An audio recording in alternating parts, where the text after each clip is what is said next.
Alright, internet land. I'm doing this once again for everybody. Let me see if I can organize this. So once again, I'm at a really populated tourist spot called Sharky's. Never going home. It's more food, guys. You doing all right at the moment? I think we're good. Do you want anything? No, please. Alright. It's actually the off season, but still a good number of people here. The advertising. And technically I have Zachy here with me. He says hi. And he doesn't really know the whole story either, but I should probably recount what happened for Masquerade. I'm also doing this on the dare because there's still a lot of people. There's a whole table, family behind me. But, sorry. There's a bird over there. I'm drinking something called the Tropic Turtle. It's a tropical blend of dark rum, coconut rum, mixed with pineapple and orange juice. It's very good. You guys want some fresh Cokes back to this? Yeah, that'd be great. This is during the heat wave. It's July 6th. It's hot here in Florida. It's important everyone stays hydrated during this time. So that's my PSA. If you take meds, also make sure. A lot of people who are taking certain medications are more susceptible to the heat. So please stay hydrated. I'm going to move my drink a little bit more. It's still pretty active here. So...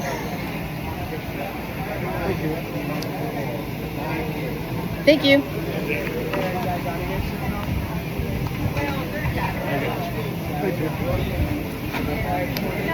Let me show what Jackie's drinking. It's just shark bite. I like the flavor of this the best. I really like the, I don't know, I just feel like this one tastes better than the other one. Well, that's coconut rum, blue curacao, a little bit of pineapple and Sprite. You're doing coconut rum, but you also have black rum in there as well. Right.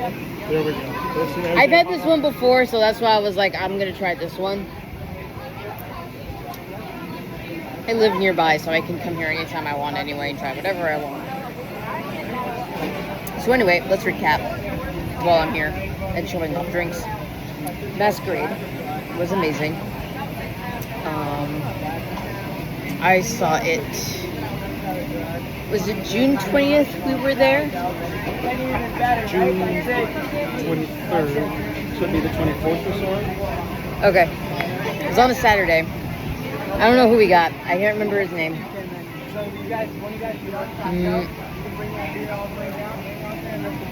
He was actually an understudy, I think. So he wasn't the guy we were supposed to see.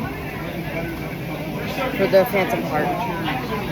But, anyway. No, maybe it was the 20th. We got there. I think it was the 20th. It was the 20th. Okay, it was the 20th. June 20th. Yeah. And, let me start from the beginning. I'm trying to recount it. Because now it's almost a month away now. What sounds good? You can listen to it too, Zachy, because you didn't really hear either.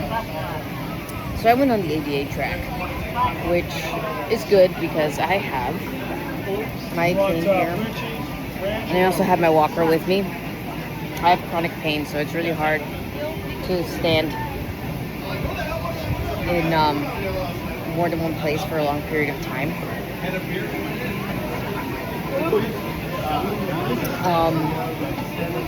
So I decided to go on the ADA track. Met a guy, he was very nice. I guess there's the butlers or something they're called.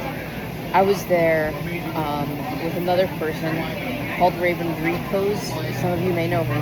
I mean, some of you may know them. Sorry, they're gonna beat my ass. And they're allowed to. They can beat my ass. I met up with them and Looney in New York City. and they were hanging out with me during that whole thing. So the guy that we're talking to, I was like, I'll just take one of the cool like canes that have the chair, but he was really hinting that I should get the wheelchair. I think this is where some of the differences start differing, because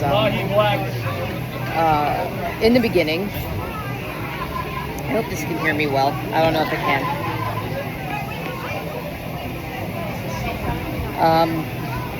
I think there's a certain like protocol people who enter do, which I missed. Like, I didn't get a sticker or anything. Nobody took my phone. Nobody did any of that.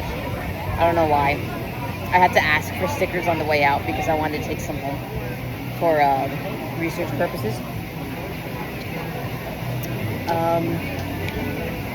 And he was kind of hinting that it was like, you know what, you should just take the wheelchair.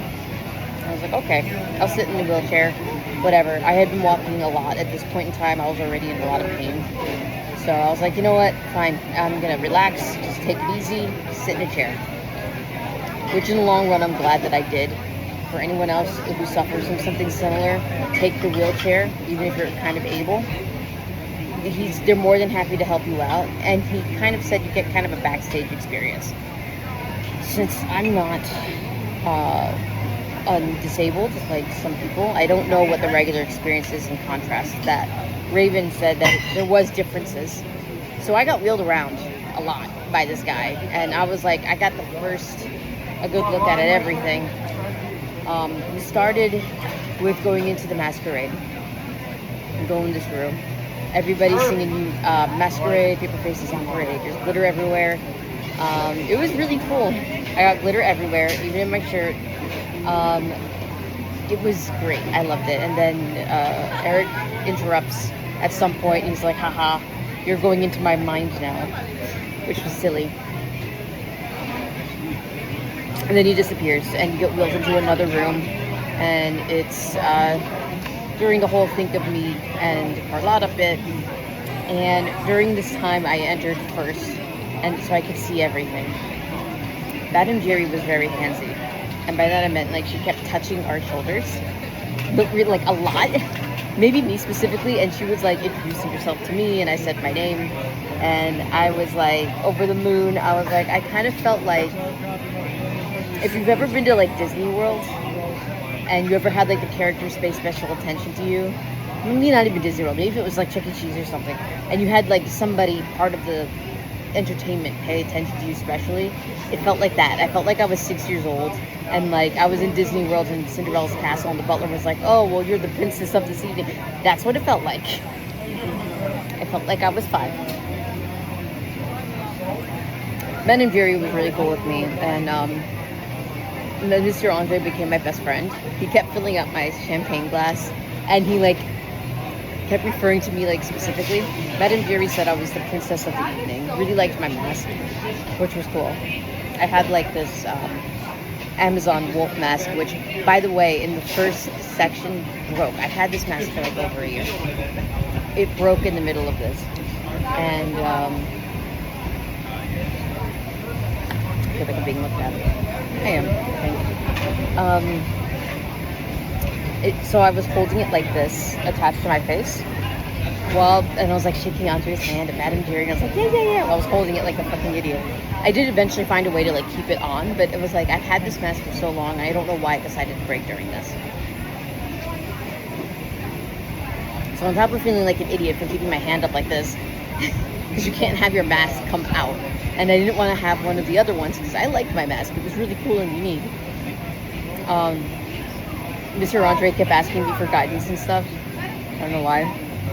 I think Christine at one point actually called me by name, and she was like, what do you think we're going to do? And I was like, I don't know what we're going to do. Not yet. If you're going for the first time, you feel like you're transported into the story. They're coming from that way. And the characters are right there and interacting with you. Put the sand up in the ocean floor, and they're going that way. Well, they fill up a barge. That's where the barge is over there. Sorry, I'm distracted. Apparently there's a beach restoration going on over here, which is very good.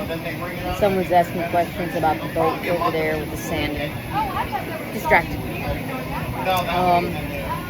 So anyway, I didn't know what to do. we all know that I'm very familiar with all the characters, just as much as any other fan. But like, in that moment, I was like, sorry, people sitting next to me.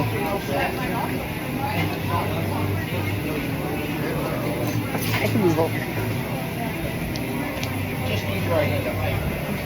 Oh, the mark filled up quick. Looking good. Let's take it. Hold on, can I move over?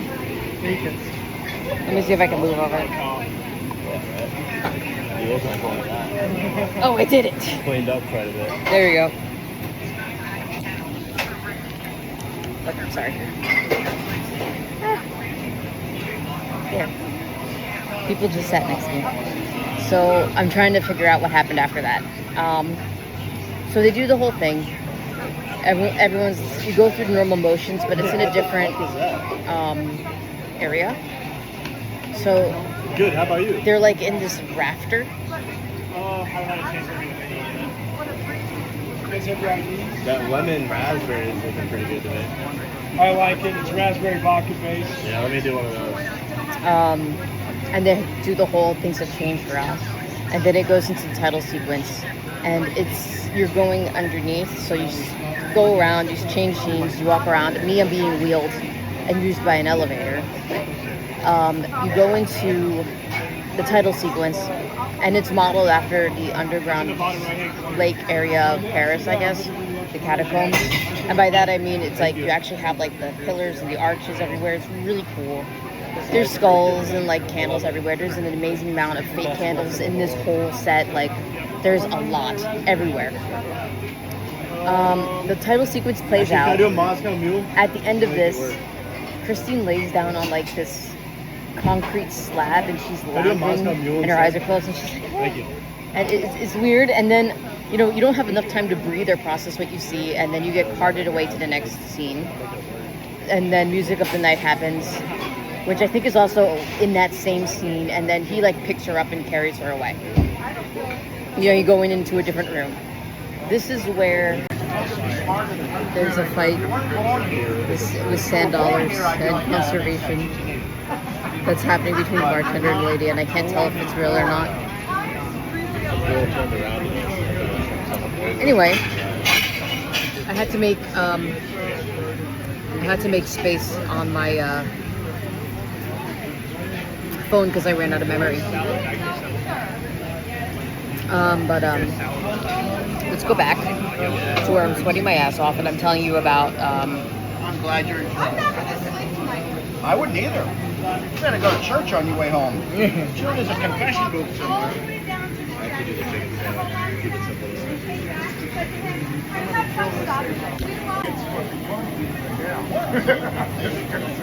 It's still happening. He probably went where you went and looked for some new ones. So anyway, while Zach is still listening and the chatter is going down, the next part that happened was we were stuck in this room. It was very small, and again, if you don't know anything about Masquerade, you do it in pulses, which is like these separate increments of when people go into experience.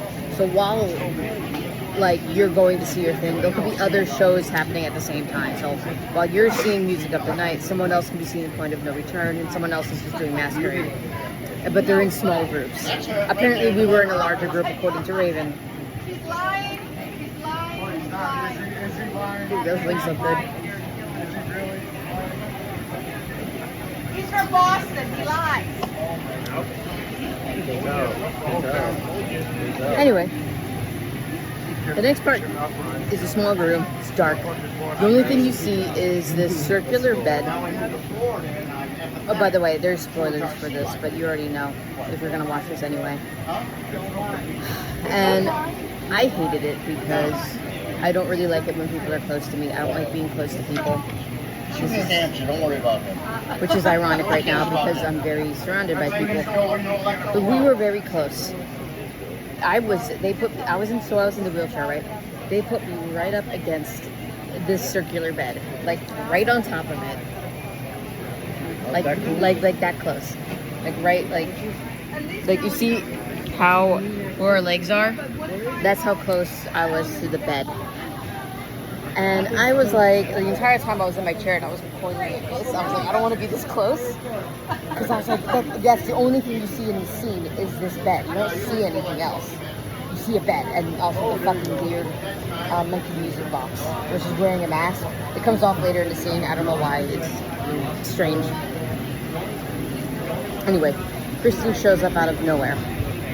My two friends are with me. They're like next to me, like where Zach is. The guy who's pushing me around is right behind me. And I was sitting here like looking around at all the people and I was like, what are we going to see in the scene? I've never seen Masquerade. I've been avoiding spoilers. You don't think much when you see a single bed right in the middle of a room. Especially after that sequence. So, or maybe I'm just perverted. Whatever it may be. God, I am sweating so much.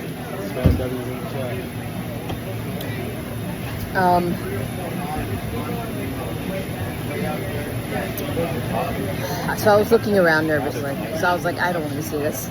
I say that I want to see this. I've read things about, seen things about this. But I don't really want to see this. Not in front of me. Christine comes in down the middle of the aisle. And with Eric. Eric's carrying her. Drops her on the bed. Well, he doesn't drop her, but, lays her down. He does whatever the fuck he does. If this was Christine, he goes like, I'm almost gonna touch you. And then I'm like, And then instead, I'm gonna leave you a trinket next to you. He leaves like a hat box with her name on it. Yeah. I almost hooked under that too. So after that, she wakes up, he disappears. And she's like, where the hell am I? Opens up the box, and the box is like right in front of me. So like, where this drink is where the box was to me. And I was the only one that was really that close. See the dolphin, Connor? The dolphin right there? No, Kevin, I did. Yeah, right in front of us. You're lying. 10 feet off the beach, right there. He doesn't lie. Huh? He doesn't lie. Oh, I mean, yeah. Just a I dolphin. see my own skin. Where? Over there. Real close to the beach. You know how many dolphins I see here? No? I saw sharks here too. Oh, there he is. You should write a Yelp review. I will. I got you. You guys saw dolphins. I'm glad you saw Sharkies dolphins. doesn't have sharks, but it has dolphins. Bartender, we turn around and I saw my first dolphin in the pond. No, not my first. I appreciate a dolphin though. Last time I was here, there was a hammerhead that washed up on shore. And the time before that, I saw a shark in the water. That was right off the coast. Sharky says shark. Okay, so anyway. I can't remember where I was. So, he opens the hat box. Oh yeah, she opens the hat box. It has her name on it. She reads the letter and it says, Dear Christine, blah, blah, blah, I care about you, something, something, melodramatic, gentlemanly thing, the end. My friend that I'm actually making this for received the note. I didn't get the note. They did, which is great. And at some point, I guess I'll add a picture of it. Maybe if I go back and edit this, I'll add that too. Can we place it in order with you real quick? But it was really cool. Can I do this sriracha chicken sandwich? You want grilled, black, or fried? Can I do it grilled? I do want to let you know. Actually, blackened. The handwriting was terrible, but was perfect. It wasn't bad handwriting. So they don't get kudos for that. Then, what does it come with? The size? So that happens. She reads it, gives my friend Looney the note. Trying to think what happens after that. So she pulls out this veil, and it's in the box, and it's really funny because it looks like the veil is never ending as she's pulling it out, like a clown handkerchief. I kind of like go like this because I can kind of look in the box, and it almost seemed empty, like bottomless, which is interesting. She wears the veil, and then she looks around. I think she sings something. I don't remember if she sang anything. I think I was just more like confused because I do know during the scene something happens, and I was like waiting for it to drop nervously. So she wears the veil. I tried to went reverse on you there. Goes back to sleep. By the way, Zacky's hearing this for the first time too, because he didn't really, May I he have wasn't there for that. a dozen of shrimp for starter? So she lays back down. Yes, please. And then can I have More music stuff Mahi, happens, and you black see fish tacos. hands pop out from under the bed. Now, what's really interesting How about the many, show, there are tacos? parts where it's like, Okay. So 2 you don't think black that and what Mahi happens fish is tacos, diegetic, meaning it's not reality. There isn't actually hands coming out and I like like to eat rice touching. and add it to my taco. It's in the mind You know there? where it's happening. It's not actually real hands coming out and doing that. So I feel like this scene where you see Eric's hands pop out from under the cushion and like lightly touch. Kinda. Respectfully, in the way that you're disrespecting someone's personal space. The most disrespectful, respectful way of touching someone laying on the bed. How we doing, my friend? And then all of a sudden she's like laying up against the headboard. So like this is the headboard here. And his head pops up right here. Like if he was like right there. So that's a part of it.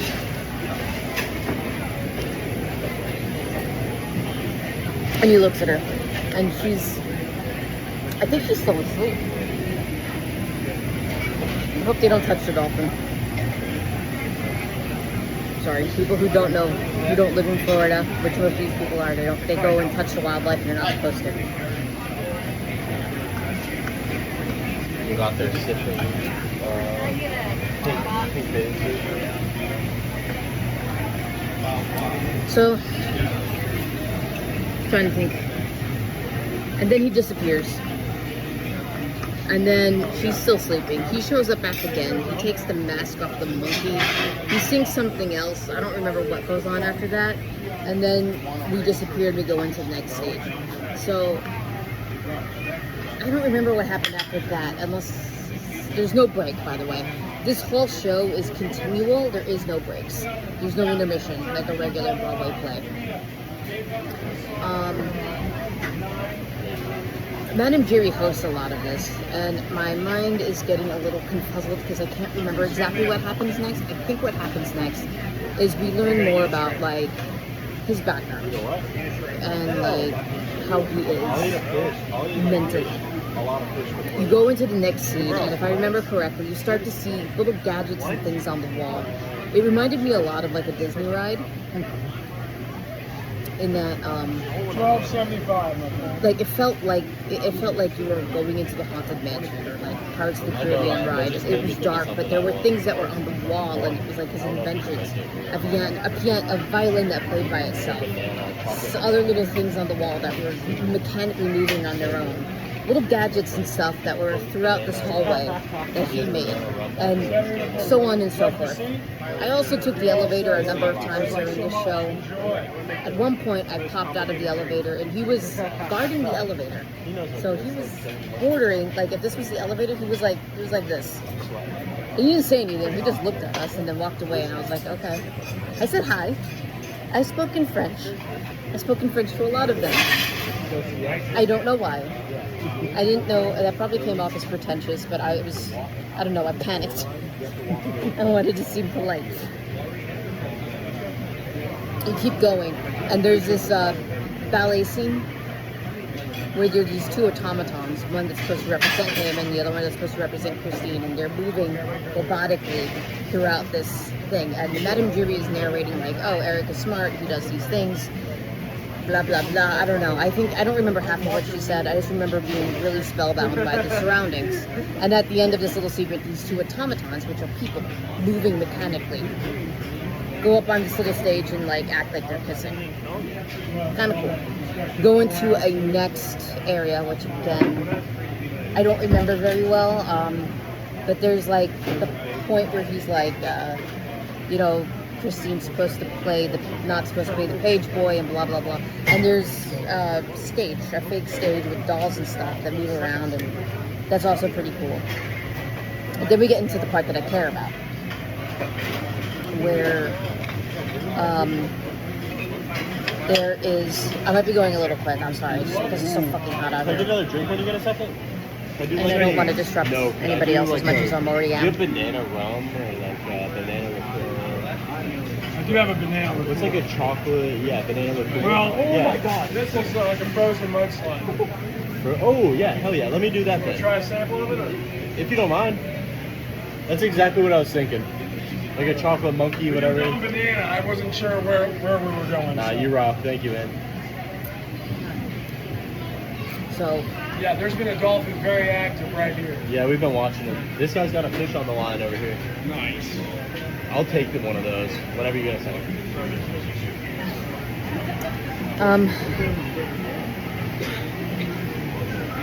Believe it or not, well, last month This guy in the purple. the shark Sorry, bites I'm were getting distracted. amazing. Shark bite has been amazing.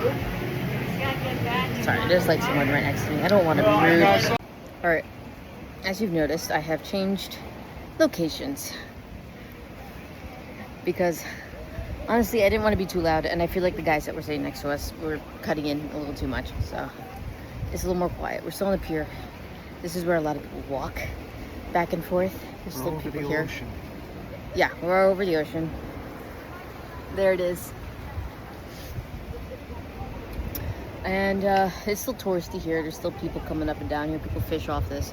But I don't feel like someone's sitting right on top of me. So let's finish this video. We're at the point where we meet Eric's early years at the circus. While we're here, my friend Raven was friends with one of the circus performers. So we chatted with her for a little bit.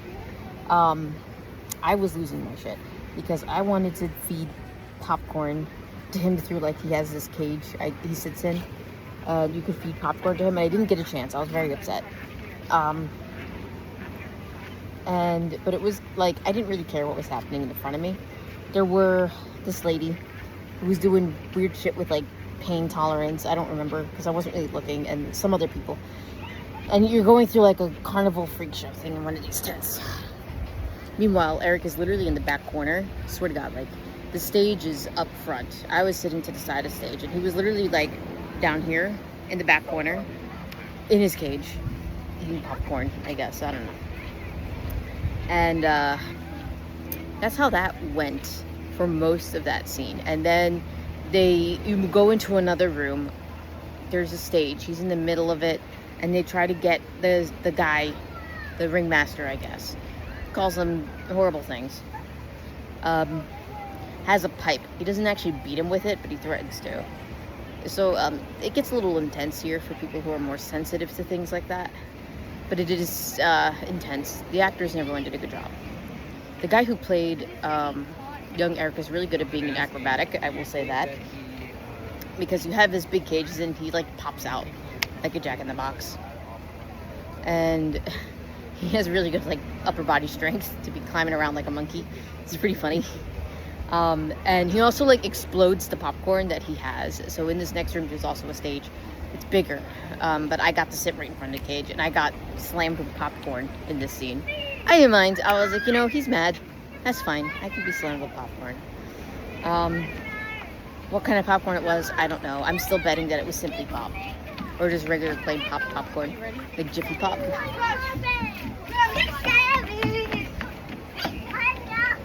Like I said, it's still pretty crowded here. There's people coming up and down this pier, including children.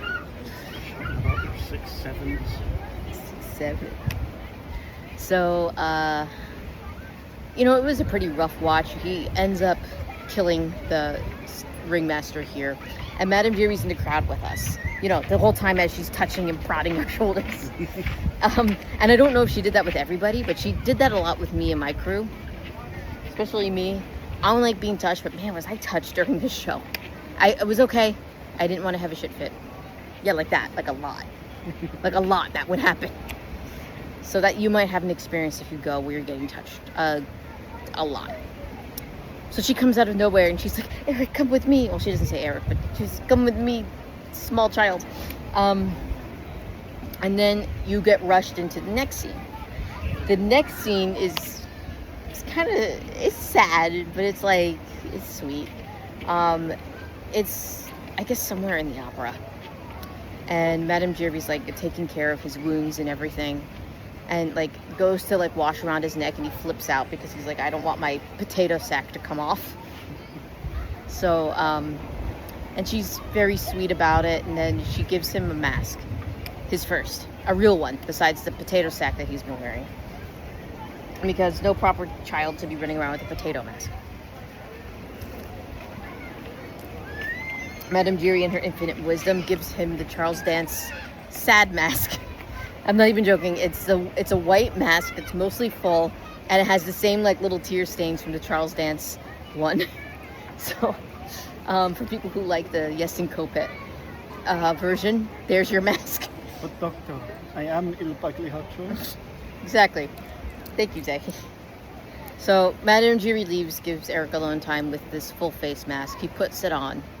And then there's like a wardrobe off to the corner, and he looks into the wardrobe, and then he has like, I don't know, he has a mental illness moment and breaks the mirror with his head, I think it was with his head, because the mask cracks and half of it falls off, revealing the healthier side of his face, and it becomes just a half mask with a tear, because he's emo, because what teenager isn't?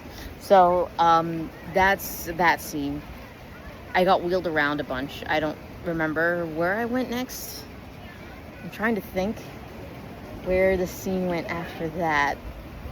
I have really bad memory, so this is a joy trying to recount this. I think after that, of music playing and crap, we go to upstairs, I want to say. I think upstairs is next.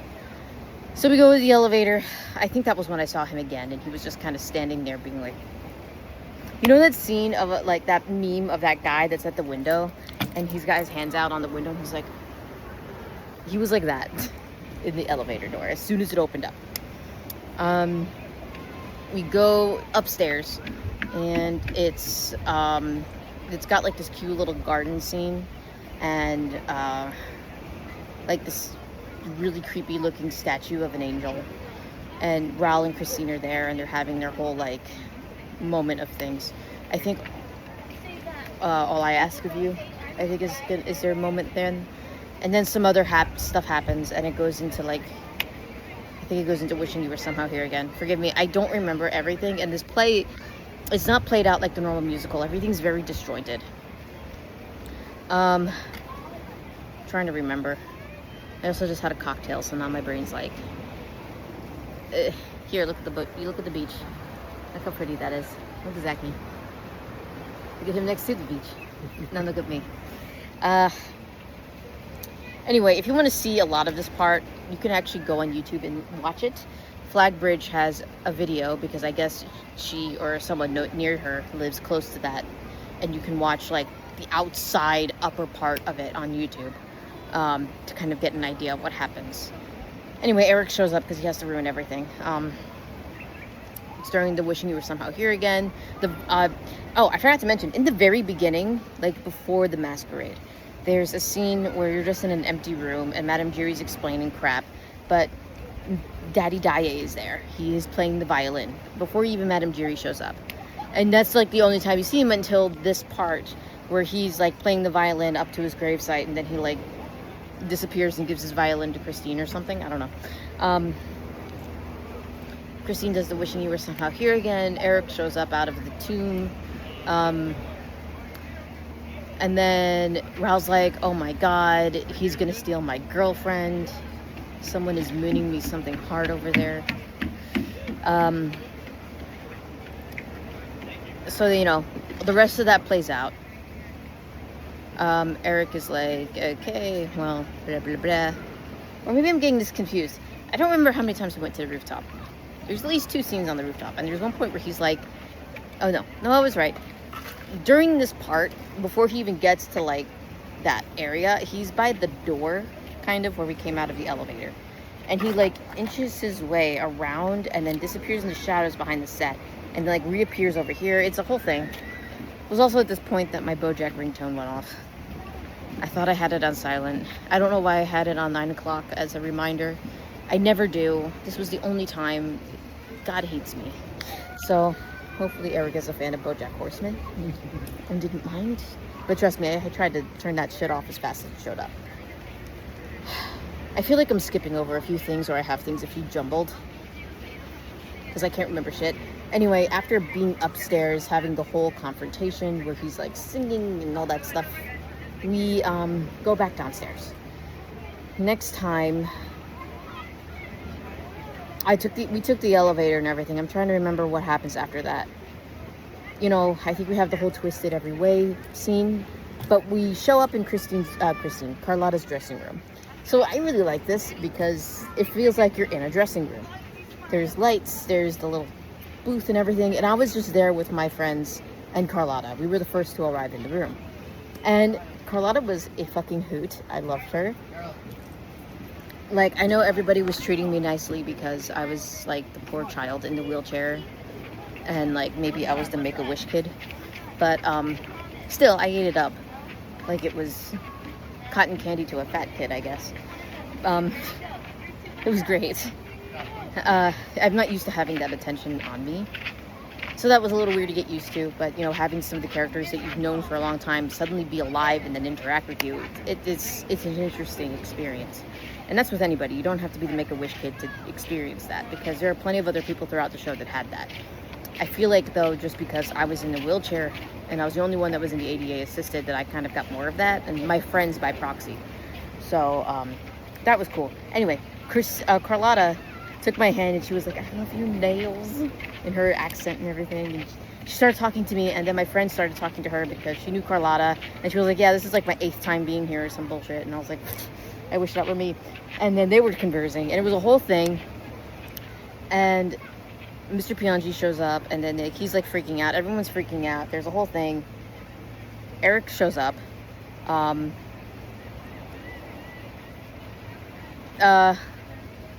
don't remember. I'm trying to think. Everything happened so fast here, other than Carlotta like freaking out. The piano started playing by itself because this was the rehearsal for Don Juan. Christine was also here and had the whole thing with oh yeah, after that, it's still in this scene. Christine and Raul had their whole twisted every way. I don't want to do this. And he's like, "But you gotta, because you gotta." And she's like, "Okay, I guess I do." It's scary. And she was like on top of me in this room. Like, I'm gonna... Seki! Did you finish yours? Yeah. Okay. So, she was like right here. How close I was to her. She was like breathing on me. She and Carlotta, they were like on top of me. Very interesting, very strange, very, I don't know how to feel about it.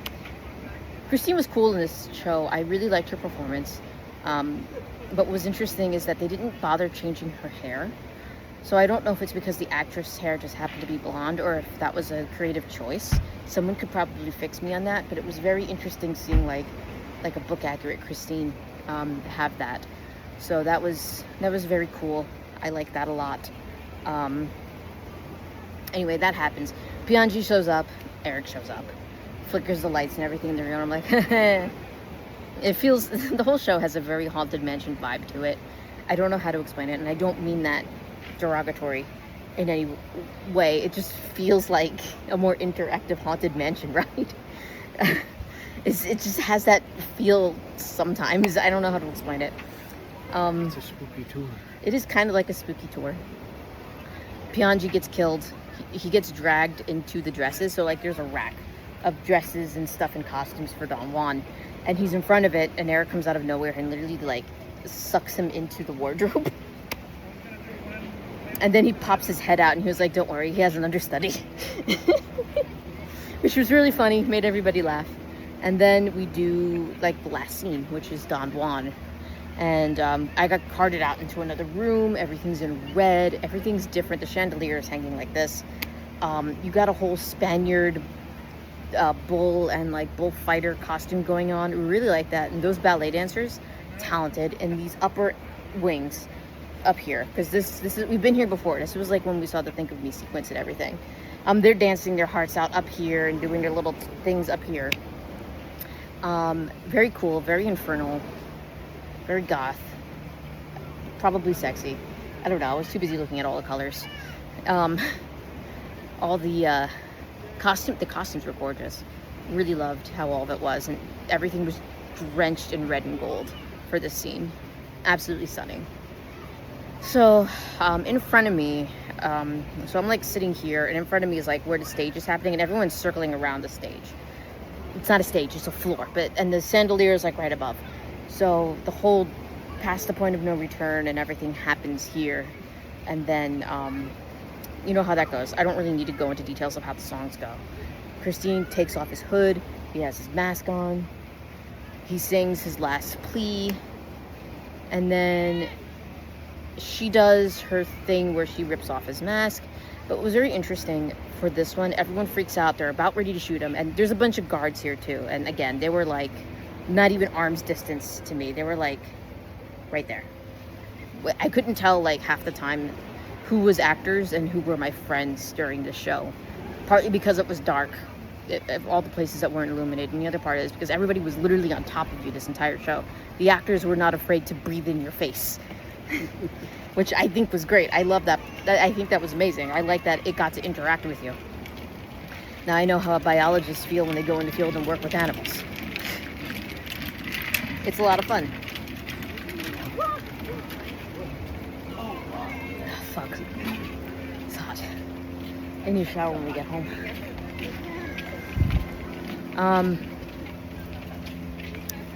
Where was I? I'm trying to think. Hold on. Okay. So yeah, she rips off his mask. He has a flip out.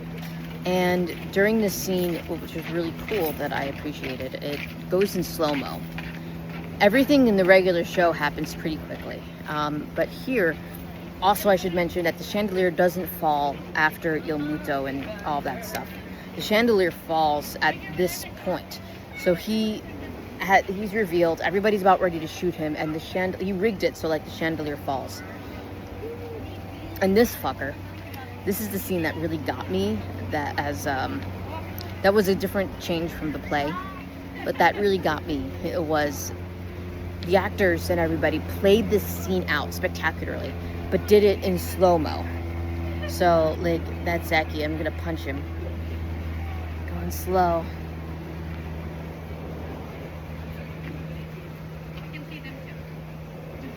Like that. That was how the scene played out through the whole thing. And, like, people running, people whatever. Oh, by the way, I forgot to mention this. I almost forgot. This was, like, my favorite part. I think it was during the Carlotta part in her dressing room. Mr. Andre showed up and he took my hand and he was flipping out. And he was like, Lisa, what are we gonna do? Lisa's my slave name. So I gave him my real name because I don't know, I hesitated. So it sounds like what a civilized person do. So he was like, Lisa, what are we gonna do? And I was like, I don't know. I hope it works. This seems like a good plan and I think this is gonna work. I knew it wasn't gonna work, but he doesn't know that. The character doesn't know that. I played along. You can play along with the cast, which is also very interesting to me, that you can kind of ad-lib and improv with them and they'll go off of it when you have that opportunity, of course. Like, don't just go in the middle of the scenes. Anyway, Mr. Andre loved me for some reason, and I was desperately trying to keep his anxiety under control, which you think for somebody who worked in mental health, that would have been my priority, but I was like, nah, I'm on vacation. It's not gonna work, Mr. Andre. I'm gonna be real with you, it's gonna be fucked up. No, I'm kidding. Anyway, I didn't see him again after that, I don't think. Back to the chandelier. Chandelier's falling in slow-mo. Everybody's moving and getting out of the way in slow-mo. And Eric, that motherfucker, he's under the chandelier. And he's looking up at the chandelier and he's going, like he's standing there on purpose, waiting for the chandelier to fall on him. Because of course he is. He's a dramatic fuck who's also got some major suicidal ideation going on. I'm not surprised. I think everybody else was, but that's me. But what was really cool during that scene that this whole part was really unique because it was different from the show. Whether you've seen it on Broadway, the 25th anniversary or the like, Christine comes from nowhere. She's like that scene from the thing, watch out, here comes Christine. Tackles him out of the way of the chandelier. And then it fades to black and you go on to the next scene. That was a lot. And then it cuts to, I'm trying to recalibrate, like the point where you're like in the beginning of the show and you're at the Masquerade sequence. You're back there, but it's decorated differently. This is his underground lair. They're having the final countdown down there. Trying to think what happens. Ralph shows up. He gets like he gets like a, I don't know how to explain what happens to Raul in this scene without sounding horrible. He gets BDSM'd. He literally, like, he gets like snaggled where his wrists and his ankles are like bound, and like there's no trellis.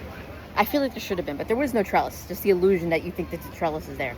And his arms and his legs are spread out with like ropes and stuff, and he's like moving his like wrists up and back with the ropes and everything. And then at some point, I guess he puts a noose on his neck too. I didn't really see how that happened. So this guy is bound every which way to Saturday. You should try that. No. Ignore him. He's not part of this review. And then Christine, you know, begs for him to do the thing and let him go. He does the thing because he has a change of heart after the kiss, which was heartbreaking. And again, if you haven't seen this, definitely see the musical first before you see the rest of this, before I spoil the rest of it. So Christine and Raul leave. But remember when I said there was diegetic things and non-diegetic things? And there are points in the story where you have to kind of use your frontal lobe and distinguish what is reality and what isn't. This next part is part of that. So he's sitting there, he's crying, having a shit fit on the floor, like normal. And Christine comes back. And it's so sad. Honestly, kind of thinking about it now, and I'm pretty iron-hearted, but it's really sad. It's the way that the actors did an amazing job, because I don't think there was a dry eye in the house that night, and there's probably not a dry eye in the house every single time they have to do this scene. It's really hard to watch. Christine comes back. She goes up to him, and she kisses him, and she's like, I don't want to leave you, or whatever the fuck. I don't remember exactly what happened there. I want to say she said, I don't want to leave you. I've made my choice, and something of that nature. I could be just implanting that with all the fanfic that I've read, but I think that happens. I don't quite remember, so don't kill me. And he like is happy, and then they go over, and then like she's wearing like a hoodie. He puts like a hoodie on her for some reason. I was like, what is this? Like a cloak with a hoodie. So he puts that on her, and he holds her like, hey, be useful for something, come over here. So he's holding her like this, but she's wearing the hoodie, and then like you see them from behind, and then all of a sudden he takes the hoodie down, and she disappears, which is really cool. And then there's nothing left but the blanket. So I think that's pretty neat how they did that trick, and we showed that was just something that was in his mind. And then I think it ends after that. And then like everybody does a quick encore, I think. It was like they played that Masquerade music, and then I got wheeled out. You get suctioned out into the nightclub that they have. I'm not even exaggerating. It's very small. There's a bar, there's some gothic things like the boat. There's a giant angel, which I have a picture of somewhere of me sitting on the angel. I look like an idiot. And you can get sloshed at one of their things. There's also a little area where you can get concessions and other toys and tchotchkes. There's a mug, which I didn't get when I was there, sadly. I got the poster, I got the t-shirt, there's pin sets. You can also get sloshed on all the champagne they gave you. Yes, I probably did, but honestly, I was so taken away by everything I couldn't even tell. There's a stationery set you can get. I think that's it. If there was more merchandise, God knows I would have spent it on it. From the things that you could pick up, so like they'll give you random crap during this. So like I said, my friend got that note from Christine from the bed scene. Everyone gets a ticket for Don Juan. So you get this little card that says like Don Juan and like timing today, or like it's really cool. You get a playbill. It has the shows and stuff. I'm trying to think. And you might get extra stuff, depending. I don't really know. And that's it. The little like nightclub area is filled with fog, or as a lot of you like to say, the pervert mist is really thick in the nightclub. You don't see anybody else again, and then you just like find your merry way out. If you go to the bathroom, they only have red light bulbs for the bathrooms, and I'm convinced they might be LED light bulbs. That whole bathroom is sloshed in serial killer red because of the light. It's very alarming. You're also a mixed bathroom, so like if you're going in there, the urinals for the guys are like right there too, so just be aware. I thought I was really drunk and I didn't recognize that, and I was like, did I go in the men's bathroom? It was interesting. It's fine, it's good, I just wasn't prepared. And that was the show. On my way out, like I said, I did get extra stickers. I'm sure if you ask, you can probably get some extra stickers. And what they usually do with those, if you go in the regular way, they usually cover up your phone with stickers, and maybe even the ADA way they did, but maybe our guy trusted us so much he didn't bother putting stickers on my phone. And it's to block out any of this being leaked because of how it is and how secretive they want it to remain. I hope it stays. I'm glad that they do keep the secret. I mean, obviously now I just kind of told it all, but in my half-assed way that I do, it's a lot better for you to just go see it. But if you can't go see it, this will give you kind of a picture of what it's like step by step in my jumbled memory, if I can remember this right. I did walk out of there buzzed, so it's probably a good thing I didn't get to see any of the actors or anything. If there's a stage door, I don't know about it. And yeah, it's a lot of fun. If you live close, do it more than once. Every opportunity you get to see it is a different experience. So I'm already trying to plan another way I can get there, even if it's by prostituting myself. So we'll see how that goes. He needs to see it too. Thank you guys for making me talk about this. Thank you for making me do this in a very tourist heavy area where a bunch of people have already gotten some really interesting looks from people, from me watching my phone. They probably think I'm an influencer. I'm not. They fucking wish. I'm just a weirdo.